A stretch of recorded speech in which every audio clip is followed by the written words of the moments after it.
আজ আমার শাড়ি অল্পতে বেঁচেছে বন্ধুরা। জানো তো কি সর্বনাশটা হয়েছিল আজকে আমার এই গডরেজের। জানো, এই গডরেজের মধ্যে একটা পয়তাচূড়া ঢুকে গিয়েছিল, আর এই পয়তাচূড়া ঢুকে সাথে সাথে মানে কয়েকটা যে বাচ্চাও দিয়ে দিয়েছে আর লেদা ভরে গিয়েছে জানো তো। তারপর আমি সব গডরেজের কাপড় বের করে ভালো করে গডরেজটাকে মুছে পরিষ্কার করে, ভাবতে পারো এতগুলা কাপড় একা হাতে ভাঁজ করে মুছে পরিষ্কার করে গডরেজটাকে আবারও গুছিয়ে রাখলাম। যেহেতু তোমার দাদা ভাই বাড়িতে থাকে যখন, তো দাদা ভাইকে যদি বলি না তো সুন্দর করে গডরেজটাকে আমার গুছিয়ে দেয়। যাই হোক, কী করবো, গডরেজটা গুছিয়ে শিবমের জন্য ব্রেকফাস্টটা বানিয়ে দিলাম। আজকে রুটি বানিয়েছিলাম, রুটি ছিল তার সাথে বুটের ডাল ছিল। হ্যাঁ, তো ওকে দিয়ে দিলাম। আর আমি এখনও ব্রেকফাস্ট করিনি, আগে ঘরটা পরিষ্কার করে নিই। আর রোজের মতন সব পরিষ্কার করে ঝাড়ু টাড়ু দিয়ে ঘর মুছে তারপরে স্নান করে পূজা দিয়ে নেব। তো এদিকে দেখো তোমরা, আমার রোজের মতনে রোজের কাজ যেগুলো করতে হয় সেগুলোই করলাম। আর ওই যে দেখতেছো একটা ককরোচ আমার ঝাড়ুর আগে আগে, দেখো এটাই ছিল, এটাই বদমাস, এটাই ছিল আমার গডরেজের ভিতরে সর্বনাশ করার জন্য। ও কেমনে যে ঢুকেছে, মানে কখন ফাঁক পেয়ে ঢুকেছে।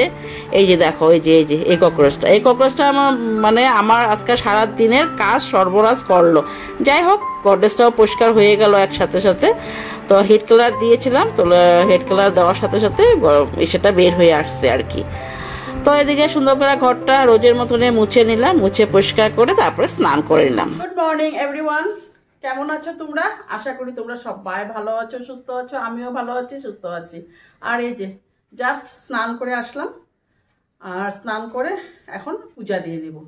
তাহলে চলো স্নান করে চলেই আসলাম, এখন পূজা দিয়ে আবার তোমাদের পাশে আসছি। তো তাহলে চলো ঝটপট করে পূজাটা দিয়ে নিই।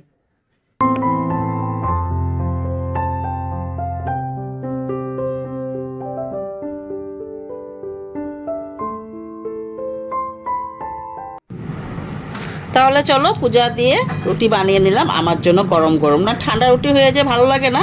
সেজন্য যখন খাই আমি তখনই বেশিরভাগ আমার জন্য আমি এক্সট্রা করে রুটিটা গুলাটা রেখে দিই, তারপরে বানিয়ে নিই।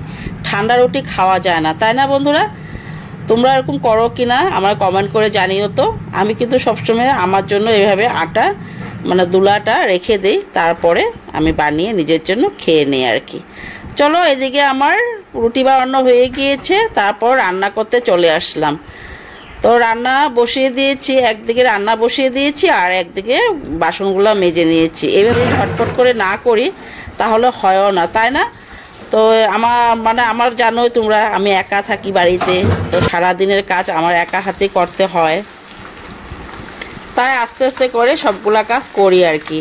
তো এদিকে বসিয়ে দিয়েছি এক চুলাতে মাছ, আর আরেকটা চুলাতে বসিয়ে দিয়েছি ভাত।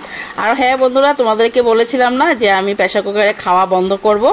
আর এইদিকে দেখো আমি প্রেসার কুকারে খাওয়া বন্ধ করে দিয়েছি, আজকে থেকে কিন্তু হাঁড়ি বসিয়ে নিয়েছি।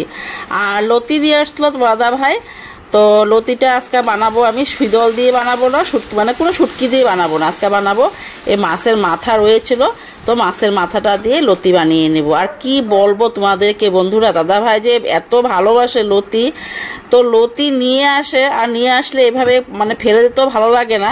তো সেই জন্য আমি ভাবি যা, মানুষটা যখন সারাদিন খেটে আসে, সারাদিন আমাদের জন্য এত কষ্ট করে, তো উনার পছন্দ যদি না কিছু বানায় ভালো লাগে না, তাই না? আর আমরা তো বেশিরভাগ মানে ঘরে যারা ভালোবাসে ওদের চিন্তা করি, তো সেই জন্য দাদা ভাই ভীষণ ভালোবাসে, তার জন্য আমি লতিটা কিন্তু দাদা ভাইয়ের জন্য বেশি বানাই। আমি খাই তেমন এত বেশি খাই না। তারপর এদিকে দেখো মাছের ডিম বের হয়েছিল, মাছের ডিমটাও বড়া করে, তো মাছের সাথে মাছের ডিমটাও একসাথে দিয়ে দিয়েছি।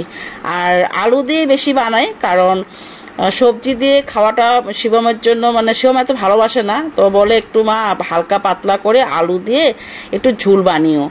তো চলো, এদিকে আমার রান্না কমপ্লিট, আর এদিকে সুন্দর করে আমি গ্যাসের জায়গাটা মুছে নিচ্ছি। আর এই মানে রান্না করার পর গ্যাস টেবিলের অবস্থা একদমই থাকে না, তেল ছিটিয়ে এগুলা মানে একদম অবস্থাই থাকে না।